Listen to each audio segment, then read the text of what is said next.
নবী মুহাম্মদুর রাসূলুল্লাহ সাল্লাল্লাহু আলাইহি ওয়াসাল্লাম এই মাসেই পৃথিবীতে আগমন করেছেন।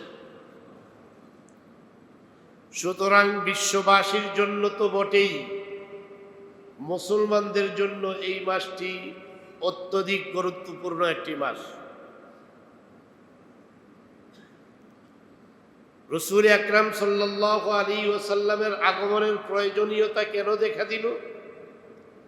আমরা জানি মানব সভ্যতার ইতিহাসের এক চরম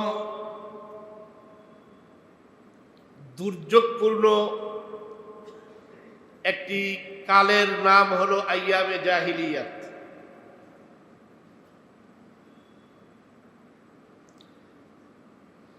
আইয়ামে জাহিলিয়াতের যুগটা এমন ছিল যে মানুষের মধ্যে সভ্যতা বলতে, সভ্যতা নামের যে কিছু একটা বাকি থাকা প্রয়োজন, এই সভ্যতার নামটুকুন পর্যন্ত সেই সমাজের মানুষের মধ্যে ছিল না। হেন কোনো কাজ নেই যেই কাজগুলো তারা করত না, এমন কোনো মন্দ বিষয় নাই, এমন কোনো খারাপ কাজ নাই যেই কাজগুলো তারা করত না। তারা কতটা খারাপ ছিল? চুরি, ডাকাতি, জিনা, ব্যভিচার, হাইজাকার, লুণ্ঠন, জুলুম, নির্যাতন, এটা তো স্বাভাবিক ব্যাপার ছিল। তারা এতটাই পৈশাচিক আচরণ করত,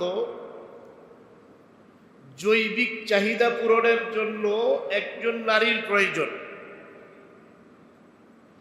সেই নারীটা কার মেয়ে, কার মা, কার বোন, কার স্ত্রী, এটা দেখার প্রয়োজন ছিল না। জৈবিক চাহিদা পুরা করতে হবে, নারীর দরকার।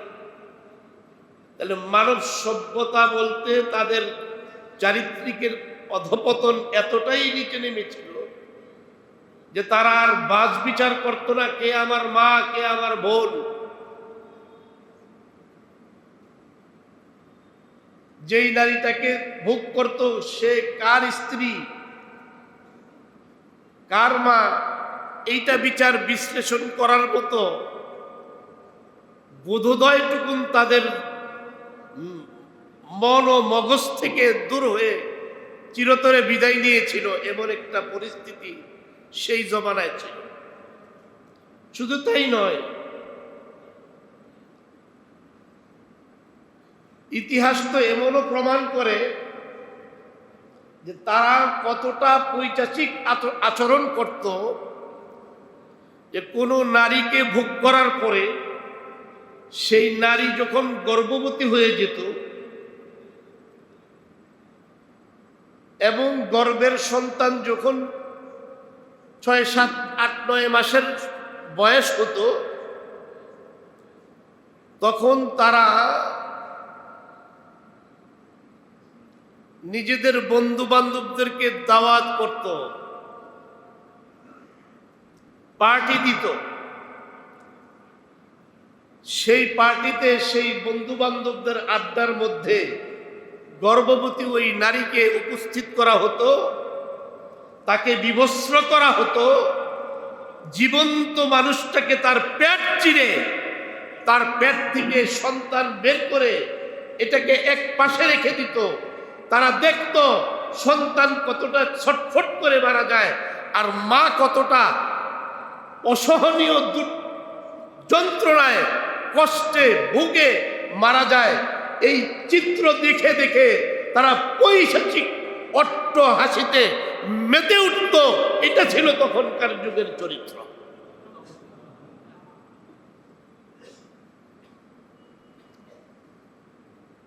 এমন একটা পরিস্থিতি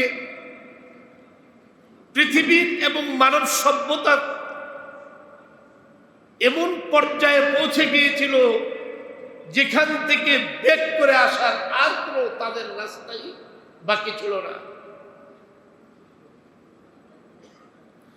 তারা যে আবার ব্যাক করে আসবে এমন কোনো রাস্তা তাদের ছিল না।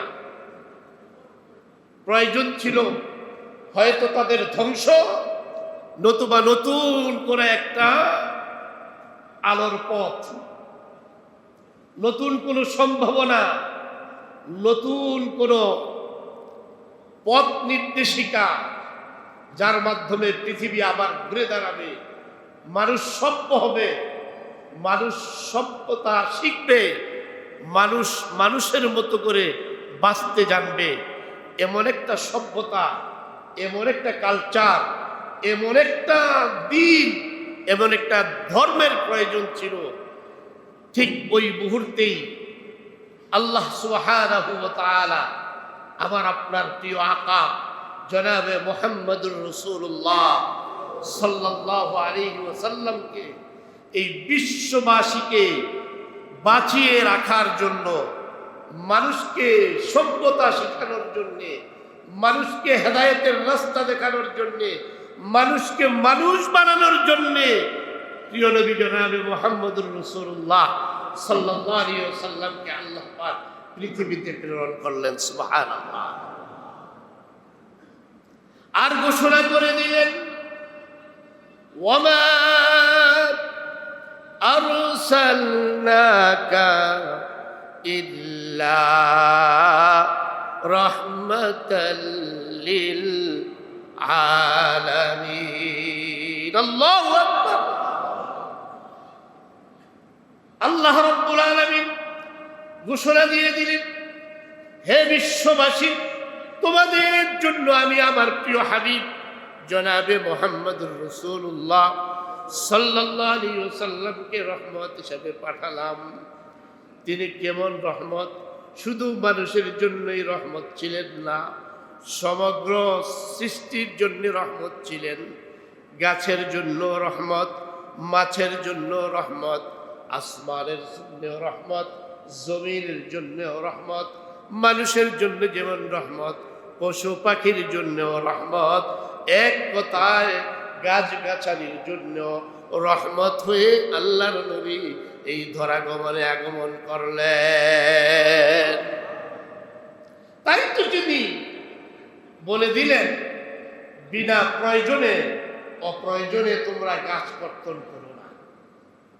প্রয়োজনে তো গাছ কাটা যাবে, কিন্তু প্রয়োজন ব্যতিরেকে গাছের একটা পাতাও তোমরা ছিঁড়ো না, কারণ গাছের পাতাগুলোও আমার আল্লাহর তাসবিহ আদায় করে। কথা ঠিক কিনা?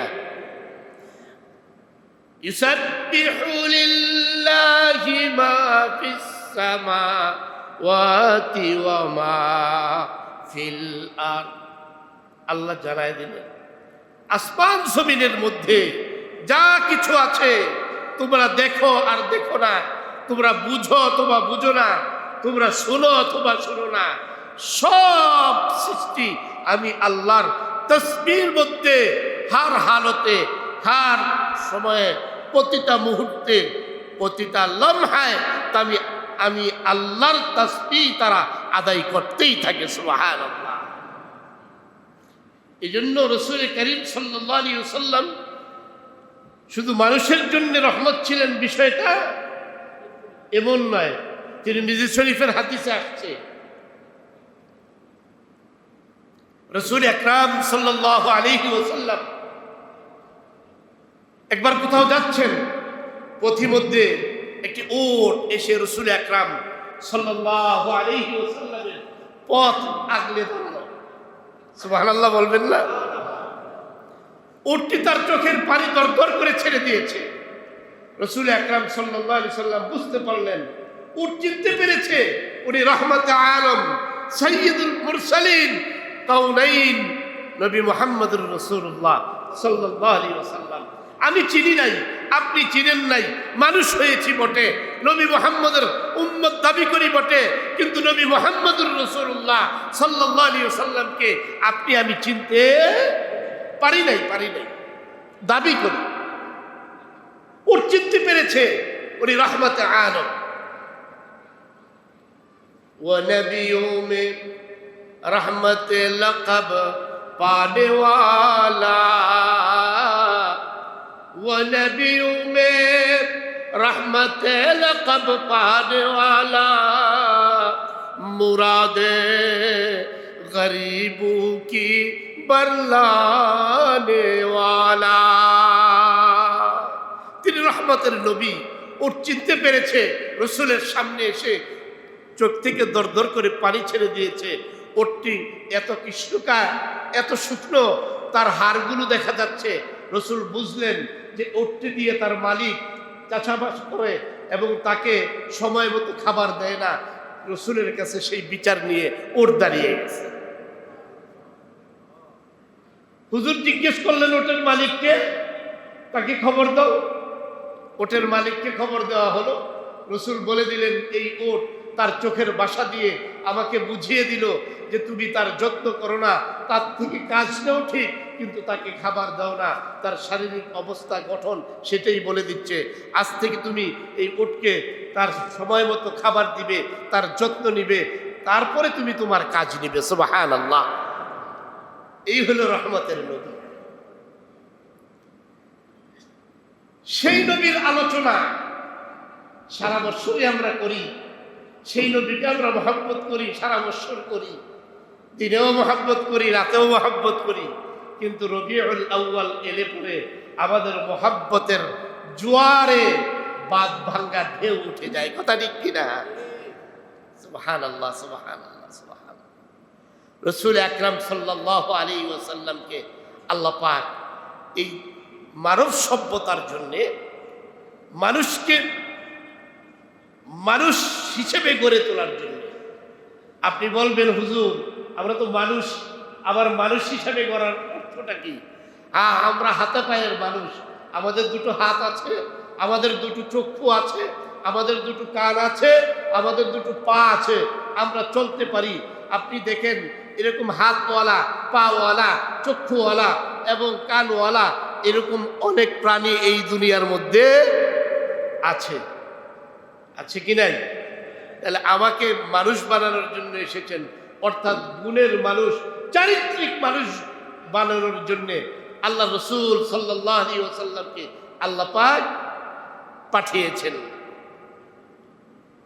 হাদিস শরীফে এসেছে বুইস্তু লিউতাম্মিমা মাকারিমাল আখলাক।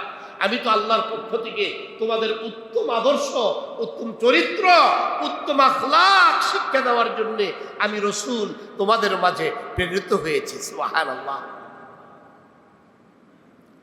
আদমিয়ত লাহম শাহম পুস্তনিস, আদমিয়ত লাহম শাহম পুস্তনিস, আদমিয়ত জুজরে জায়ে দুস্তনিস। आदमीरा आदमियत लाजिमस, आदमीरा आदमियत लाजिमस, उदरा गर्बो नबाशत हैजमास। गर्ब सूरत आदमी इंसाबुदे, गर्ब सूरत आदमी इंसाबुदे। अहमद अबू जाहिल हम एक साबुदे। अल्लाहु अकबर। আরেফে জামি রহমতুল্লাহ আলাইহি বড় সুন্দর করে বলেছেন, এ দুনিয়ার মানুষ, তোমার শরীর হাত আছে, পা আছে, রক্ত মাংসের মানুষ তুমি, কিন্তু রক্ত মাংসের মানুষ হলেই প্রকৃত মানুষ হওয়া যায় না। মানুষ হওয়ার জন্য মানুষের মধ্যে মনুষ্যত্ববোধ থাকা লাগে। মানুষের হওয়ার জন্য মানুষের মধ্যে মানুষের চরিত্র থাকা লাগে। মানুষ হওয়ার জন্য মানুষের আদর্শ থাকা লাগে। মানুষ হওয়ার জন্য মানুষের ভিতরে উত্তম আখলাক থাকা লাগে। যদি এগুলো পাওয়া যায় তাহলে একজন মানুষ প্রকৃত অর্থে মানুষ। এই মানুষের দাম আমার আল্লাহর কাছেও আছে, এই মানুষের দাম আমার রসুলের কাছেও আছে। এই মানুষের জন্যই আল্লাহ রব্বুল আলামিনের জান্নাত অপেক্ষায় আছে। এরপরে বলেন গর্ব সুরত আদমি ইনসাবুদে, গর্ব সুরত আদমি ইনসাবুদে। আহমদ আবু জাহিল হাম এক সাবুদে। যদি শুধুমাত্র রক্ত মাংস, হাত পা আর চক্ষু না শিখেন মানুষ দিয়া তুমি মানুষ মাপো, তাহলে তো আবু জাহেল, আবু লাহাব, উতবা, সাইবা আর আমার প্রিয় নবী জনাবে মুহাম্মদুর রাসূলুল্লাহ দুইজনের মান বরাবর হয়ে যায়। আসলে দুইজনের মান কি বরাবর? একজন সৃষ্টির শ্রেষ্ঠ, একজন সাইয়্যিদুল খালায়েক, একজন সৃষ্টির শ্রেষ্ঠ, আর একজন সৃষ্টির সবচাইতে নিকৃষ্ট। কথা ঠিক কিনা? তাহলে তারও হাত আছে, পা আছে, কান আছে, চক্ষু আছে, নাসিকা আছে, আমার নবীরও সব এগুলোই আছে। তো নবীর মধ্যে আখলাক, সুরত, সিরত আছে, এই জন্য নবী শ্রেষ্ঠ, আবু বকর শ্রেষ্ঠ, ওমর শ্রেষ্ঠ, উসমান শ্রেষ্ঠ, আলী শ্রেষ্ঠ, সাহাবায়ে কেরামের জামাত শ্রেষ্ঠ। আমার মধ্যে এগুলা নাই, এই জন্য আমি সবচাইতে কি আশরাফুল মাখলুকাতের ঘোষণার পরেও এই চরিত্র আমার ভিতরে না থাকার কারণে আমি সবচাইতে নিকৃষ্ট। সেই চরিত্র শিখানোর জন্যই আল্লাহর নবীকে আল্লাহ তাআলা দুনিয়াতে পাঠালেন। যেই মাসে আসলেন সেই মাসটা হলো রবিউল, বলেন। একজনের জিজ্ঞাসা করছিল, বলেন তো সপ্তাহের নাম ইংরেজিতে? সানডে, মানডে, পান্ডে, কুন্ডে কইতে কইতে শেষ পর্যন্ত যে কই গেছে। আর আমাদেরকে যদি জিজ্ঞাসা করা হয় যে আরবি মাসের নাম বলেন তো, আমাদের অবস্থাও ঠিক তেমনই হবে না ভাই? আজ ইনশাল্লাহই হবো, আসলে এরকমই হবে আমাদের। তো মাসের নামগুলো কমপক্ষে জানা আমাদের দরকার। তো রবিউল আউয়াল মাস, এই মাসে নবী সাল্লাল্লাহু আলাইহি ওয়াসাল্লাম পৃথিবীতে আগমন করেছেন।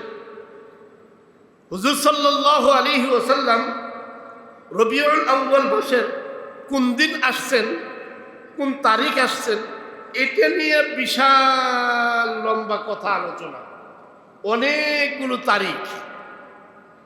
তার মধ্যে তাফসীরে ইবনে কাসিরের লেখক, তাফসীরে ইবনে কাসিরের নাম মোটামুটি শুনেছেন।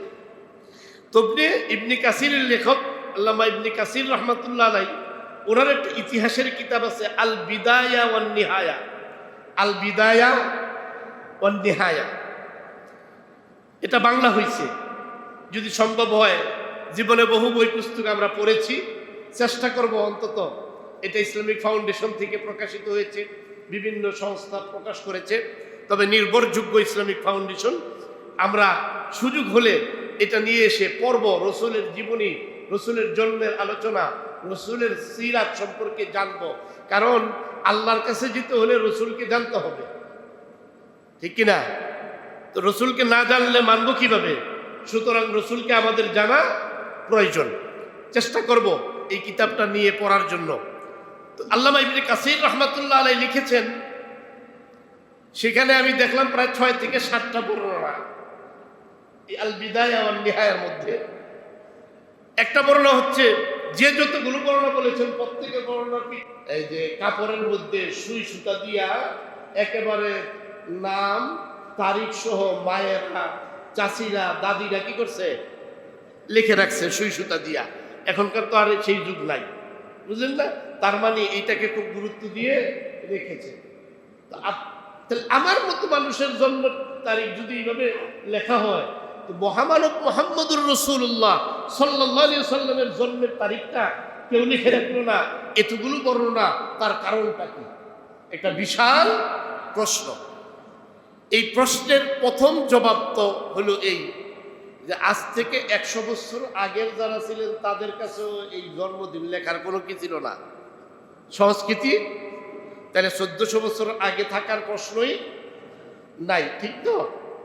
প্রশ্নই নাই, 1 নাম্বার। 2 নাম্বার হইল, জন্ম তারিখটা মনে থাকতো যদি ওনারা জন্মদিনটা পালন করতেন, তাহলে জন্ম তারিখটা কি মনে থাকতো। তাহলে রসুল যেহেতু নিজেই কোনোদিন জন্মদিন পালন করেন নাই, বোঝা যায় রসুলের আব্বা আম্মা তো যেই হোক, ওনারা আব্বা তো আগেই চলে গেছেন, মা কিছুদিন পরে চলে গেছেন, দাদা চাচা, নানা নানি, ফুফা ফুফি, কি খালা খালু, আত্মীয় স্বজন ওনারা তো ছিল।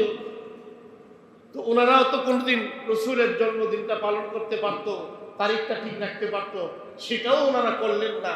আচ্ছা বাদ দিলাম, ওনারা হয় বুঝে নাই, করে নাই। রসুলের সাহাবিয়া বুঝবান, ওনারাও তো এই কাজটা করতে পারতেন।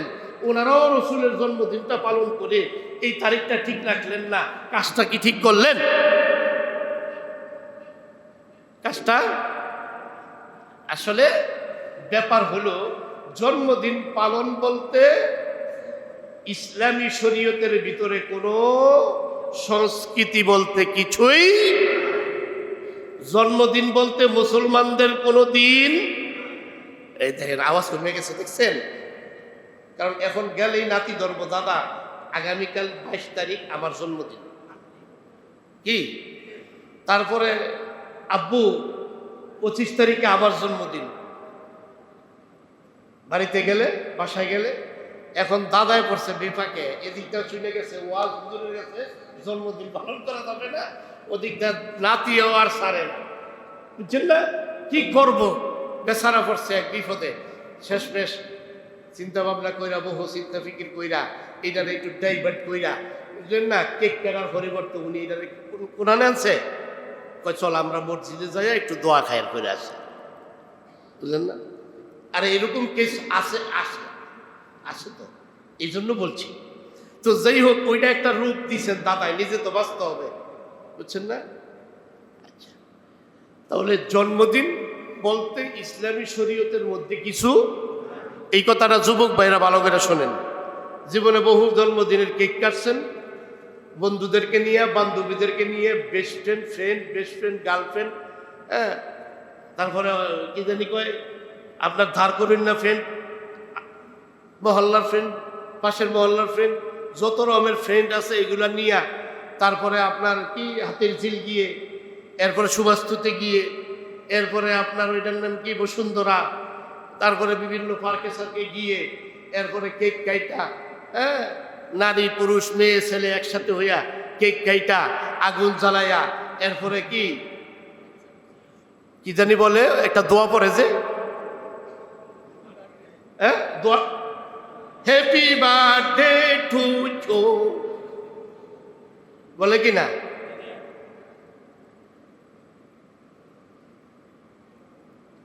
এই যে ইবাদতটা তোমরা করলা, নাউজুবিল্লাহ, আমি বোঝানোর জন্য বলছি, এই যে কামটা করলা, এই কামটা পুরাপুরি শিরক। কেমনে হয়েছে আমি আগে বুঝাই। আগে আগুন পূজা করত, সেই আগুন পূজার একটা এটা হইল কি লেটেস্ট ভার্সন।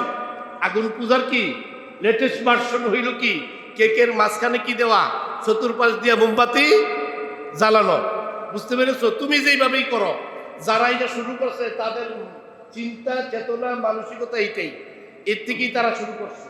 তুমি যেভাবেই যা মনে করেই করো। তো এই শুরু হয়েছে আগুন পূজা। এরপরে তুমি যখন কেক কাটো, এই হ্যাপি বার্থডে কও, বুঝছো না? তারা ওই আগুন পূজার সময় বিভিন্ন মন্ত্র পড়ত, বুঝতে পেরেছ? এখন এটা যেহেতু জন্মদিন, এই কারণে এইটা তোমার উইশ কি করে, উইশ রাত্র 12টা 1 মিনিটে টন করে উঠছে, কিরে তাকে দেখে যে হ্যাপি বার্থডে, হ্যাপি বার্থডে, বুঝলেন না? পপি টপি আবিজা বিজা আছে আর কি ইত্যাদি।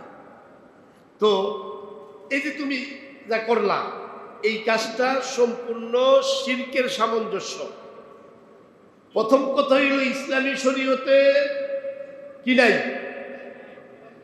কথা বলেন রে বাবারা, ইসলামী শরীয়তে কি নাই?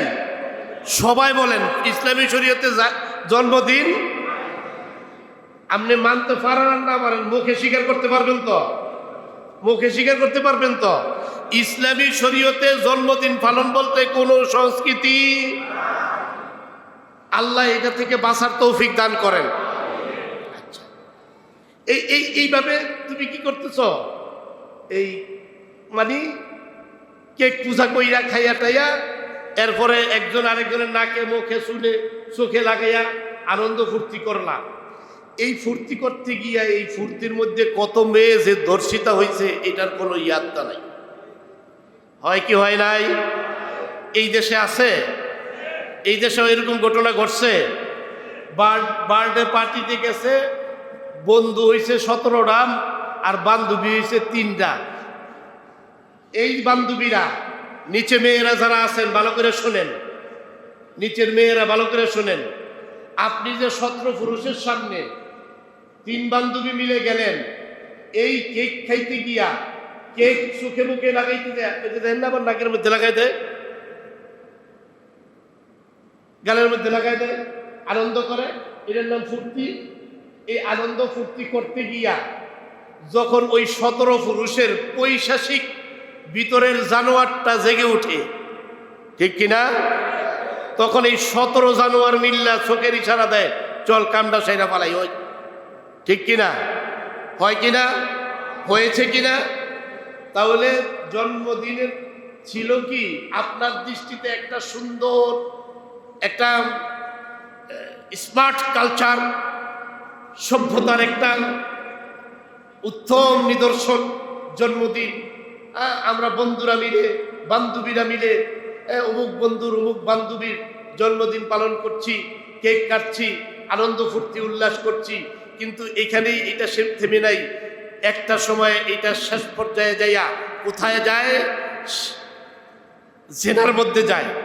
জিনা হইল এটার একটা পর্যায়ে ছিল, এটা ভালো সেই কথা বলছি না, জিনা তো জিনাই। কিন্তু এমন ঘটনাও এই দেশে ঘটেছে, জিনা করার পরে মেয়েটাকে মেরে ফেলছে। হয়েছে না? হয়েছে না? তাহলে শয়তান কোথায় নিছে?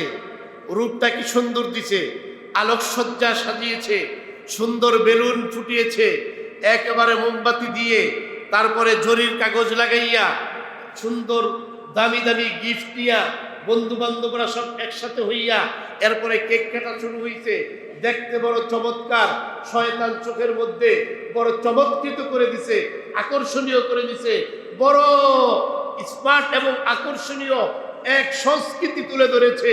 আর এই সংস্কৃতির পর্দার আড়ালে যে পৈশাচিক আচরণটা যখন পুরুষের ওই ভিতরের পশুত্বটা জেগে উঠে, তখন সেটা বের হয়ে আসে।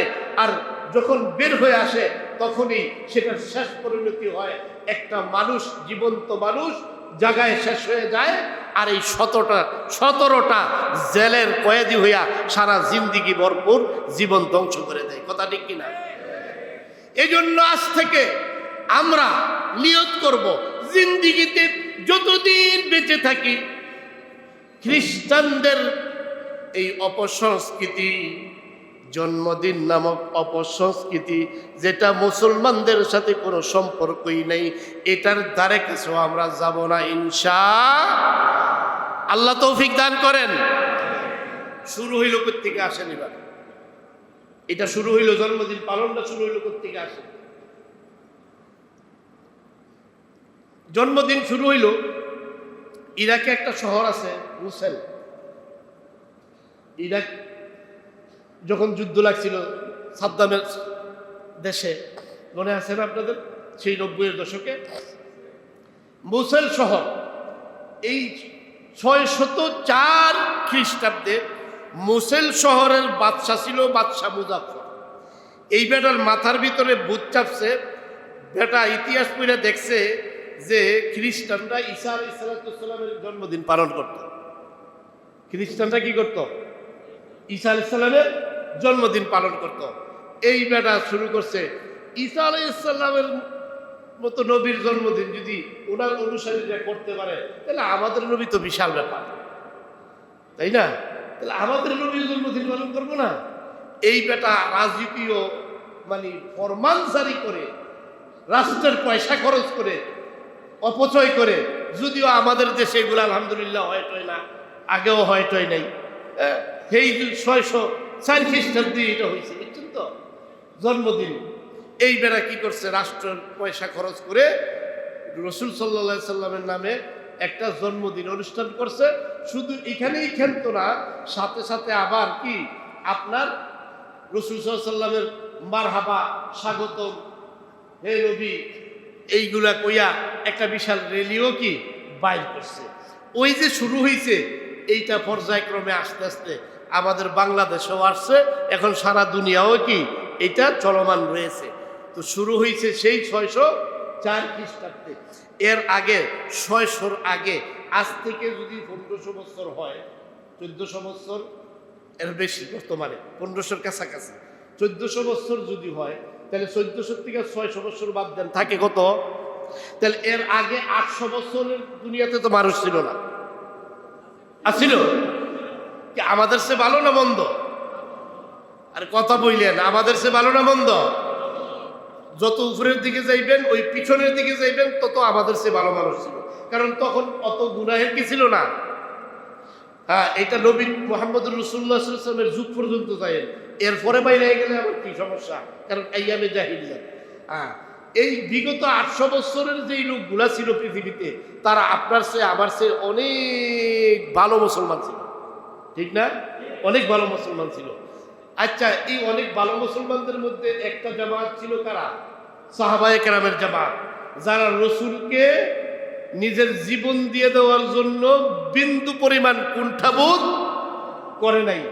রসুলের প্রয়োজনে, রসুলের জন্য, দ্বীনের জন্য নিজের গলা কি করেছেন?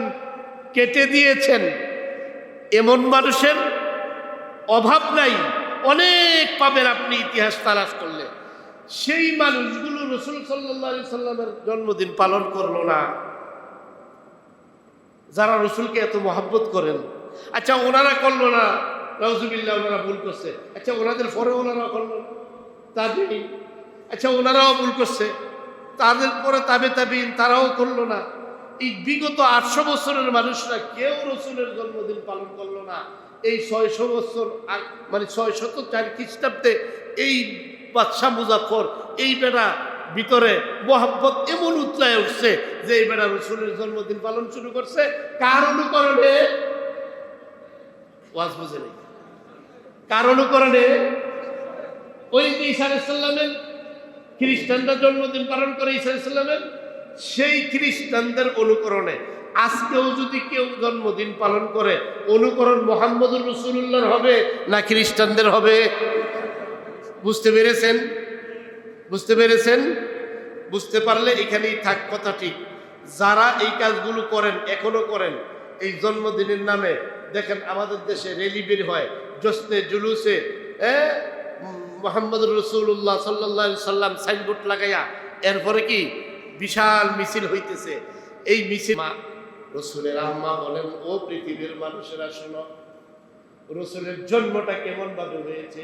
তিনি যেমনি ভাবে দুনিয়াতে আসছেন, এমন করে তো কেউ দুনিয়াতে আসতে পারে না, অলৌকিক ব্যাপার। রসুলের আম্মা বলেন, দুনিয়ার মহিলারা শোনো, তোমাদের সন্তান গর্ভে আসার পরে তোমাদের যেই অবস্থার সৃষ্টি হয়, সিমটম দেখা দেয়, মাথা ঘুরায়, ঘুমে আসে, পেট বড় হয়ে যায়, খাওয়া দাওয়া বন্ধ হয়ে যায়, কষ্ট ক্লাস অনুভব হয়। আল্লাহর রসুলের আম্মা জান বলেন, আমার মুহাম্মদ সাল্লাল্লাহু আলাইহি ওয়াসাল্লাম যেদিন আমার গর্ভে আসলো, সেদিন থেকে নিয়ে যেদিন পৃথিবীতে আগমন করলো, এই সময় পর্যন্ত আমি আমেনা তোমাদের মতো কোনো সিমটম কিছুই দেখি না। আল্লাহু আকবার বলেন। রসুল পৃথিবীতে এমন ভাবে এসেছেন, আমরা সাধারণ মানুষরা যখন পৃথিবীতে একজন সন্তান আসি, তার যেই অবস্থা তৈরি হয়, মায়ের শরীর থেকে রক্ত বের হয়, নাপাকি বের হয়, বলে রসুল সাল্লাল্লাহু আলাইহি ওয়াসাল্লাম দুনিয়াতে আসছেন এমন কোনো অবস্থারই ছিল না, বরং পুত পবিত্র অবস্থায় রসুল দুনিয়াতে এসেছেন। সুবহানাল্লাহ, পুত পবিত্রতায় এসেছেন।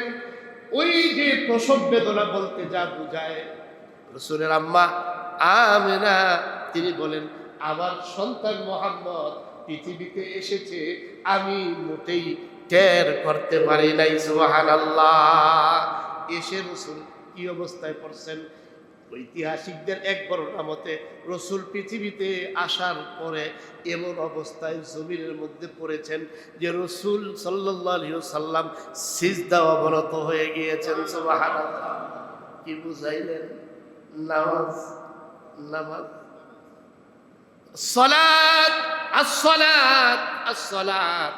যেদিন রসুল পৃথিবীতে চলে যান, আল্লাহু আকবার, আল্লাহু আকবার, সিদ্দিক একবার ইমামতিতে মসজিদে নববীতে জামাত চলছে, হুজুর অসুস্থ।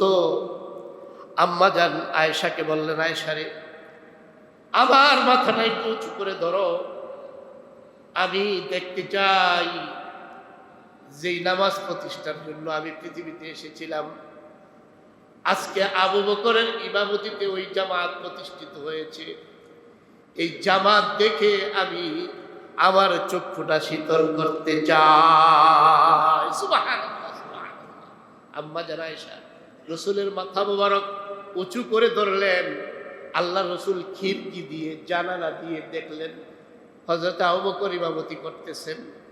রসুল বড় তৃপ্তির আনন্দের হাসি আসলেন। শেষ মুহূর্ত, পৃথিবী থেকে বিদায় নিয়ে যাবেন, ঠিক এমন মুহূর্তেও বললেন, আসসালাত উম্মত, আসসালাত আসসালাত আসসালাত, নামাজ নামাজ নামাজ। অনেক লম্বা কথা, লম্বা ঘটনা, একদিনে তো আর বলা যাবে না। রসুলের জীবনী এত বিশাল, যেটা কিয়ামত পর্যন্ত আমরা যদি সকলে মিলেও বর্ণনা করি, এরপরেও রসুলের জীবনী বর্ণনা করা কি সম্ভব হবে না। তবে আজকের মুদ্রার কথা এতটুকু হলো যে রসুলের জন্মের ইতিহাস এবং রসুলের জন্ম নিয়ে আমাদের যে বাড়াবাড়িটা আর এই জন্মদিন পালনটা, এগুলো থেকে আমাদের কি করতে হবে? বিরত থাকতে হবে।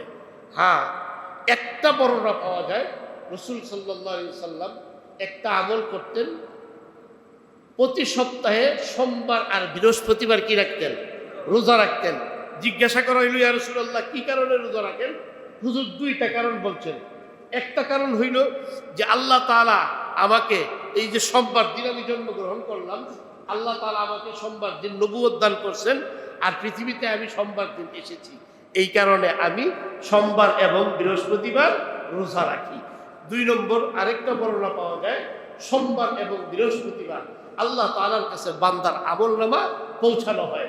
আল্লাহ রসুল বলেন, আমি চাই এমন অবস্থায় আমার আল্লাহর কাছে আমার আমলনামা পৌঁছায় যে আমি আমার আল্লাহর জন্য রোজা অবস্থায় আছি। সুবহানাল্লাহ। যদি একান্ত মহব্বত করতেই চান, তাহলে কি করেন? সোমবার বৃহস্পতিবার রোজা রাখেন, নাকি শুধু রবিউল আউয়াল মাসের 12 তারিখে? কি রসুল কি ওই একদিন রাখছেন, না সারা বছর রাখছেন? তাহলে মোহাব্বত করলে এভাবেই করতে। আল্লাহ তাআলা আমাদেরকে বুঝবার, আমল করবার তৌফিক দান করেন। আমিন সুম্মা